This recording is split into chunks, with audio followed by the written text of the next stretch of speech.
سلامونه ملګرو، امید لرم چې روغ او جوړ به وي. ملګرو د خوست ټپي جام سیلۍ چې کوم روانې دي په کابل کې، د هغې دپاره په فیسبوک باندې دغه لایف نه ښیي او د دغې دپاره زه تاسو ته یو ډېره اهمه او ډېره اسانه طریقه ښیم چې دغه به تاسو لایف څنګه ګورئ. تاسو به داسې کار خپل یوټیوب ته به لاړ شئ. یوټیوب ستاسو په موبایل کې تاسو یوټیوب ام بي وي او یوټیوب در سره وي، نو تاسو به داسې کار وکړئ چې لاړ به شئ خپل یوټیوب ته به لاړ شئ او په یوټیوب کې به تاسو داسې کار وکړئ که نه چې افغانستان کرکټ بورډ چې مین کوم پیج دی که نه، هغه به تاسو سرچ کړئ. دلته به تاسو سرچ کړئ چې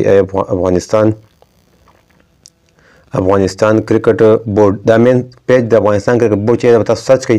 دا چې تاسو کله سرچ کړئ دلته به تاسو راشي 3,01,000 سبسکرایب دي د افغانستان کرکټ بورډ. دغه پیج به تاسو کلیک کړئ. دغه چې کلیک کړو ځان سره به مطلب سبسکرایب هم کوئ. دلته ګوره تاسو لایو نشان لیکلی دی افغانستان کرکټ بورډ د مین پیج باندې ټاپه باندې وګورئ. نو دغه چې څنګه تاسو کلیک کړئ افغانستان کرکټ بورډ دا پیج چې څنګه تاسو کلیک کړئ مطلب داسې راشئ والله دا چې ووایي که نه داسې راشئ.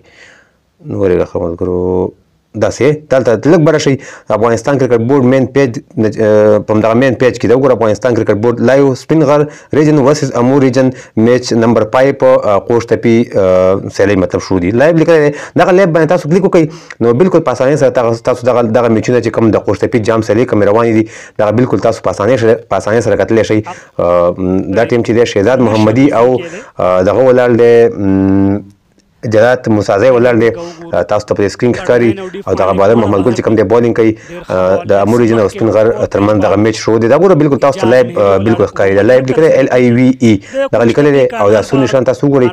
دا لږ شانه زه مخکې کومه کیدای شي سکور ډېر شي وي ما رستو کړی و.